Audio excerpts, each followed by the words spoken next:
Surprise Guwahati Panjabari মছজিদ এটাত দুষ্কৃতকাৰী এটা চোৰৰ নিচিনা আহি মছজিদত গাহৰিৰ মাংস পেলাই থৈ গ'ল। চাওক ইয়াৰ স্বভাৱটো, চাওক মানসিকতা। এনে মানসিকতাক আমি ধিক্কাৰ জনাইছোঁ আৰু অসম আৰক্ষীক আমি অনুৰোধ জনাইছোঁ অতি সোনকালে দুষ্কৃতকাৰীক কৰায়ত্ব কৰি কঠোৰৰ পৰা কঠোৰ শাস্তি দিয়াৰ ব্যৱস্থা কৰক। ধন্যবাদ।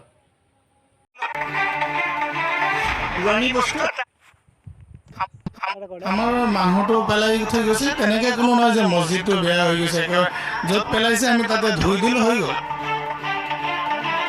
পুৰণি বস্তু এটা আহিল, গাহৰি আহিল, চাহে কোনোবাই আহিল, সেইটো নহয়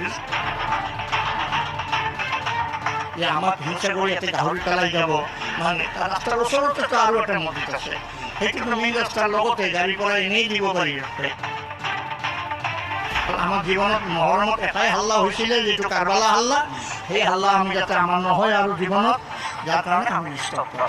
আমাৰ মুছলমান জন্মগত আমাৰ অন্তৰত আছে, আমাৰ হাফিজ চাহাব ইমাম